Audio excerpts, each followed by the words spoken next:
नमस्कार. महाराष्ट्र योजना कॉर्नरमध्ये आपल्या सर्वांचे स्वागत आहे. आजच्या आपल्या व्हिडिओच्या माध्यमातून आपण बघणार आहोत की लाडकी बहीण योजनेअंतर्गत सर्वात मोठी बातमी आलेली आहे. लाडकी बहीण योजनेचा कुठलीही छाननी केली जाणार नाही असे आदिती तटकरे यांनी अशी माहिती दिली आहे.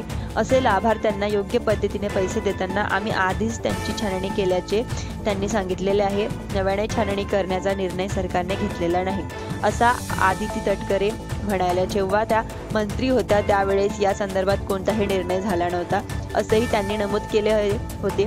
त्यांनी जे निकष लावलेले होते अशा लाभार्थी आहेत जे निकषात बसत नाही तरी सुद्धा जे लाभ घेत आहे, वक्तव्य माझ्याकडून झालेले नाहीये आणि कदाचित कुठल्याही अनौपचारिक होणाऱ्या काही यांचा एक चुकीच्या पद्धतीने बातमी दिली गेली आहे. योग्य योजना राबवत असताना अतिशय व्यवस्थित पद्धतीने ही योजना राबवण्याचा प्रयत्न केलेला आहे आणि साधारणपणे 2,40,00,000 पेक्षा अधिक महिलांना आज या योजनेचा लाभ मिळत आहे आणि कुठल्याही योजनेची ही इतक्या मोठ्या संख्येने म्हणजेच ती कंपनी तक्रार आल्या ज्यामध्ये जिल्हा बातमी आता त्या विभागाची मंत्री नाही आहे.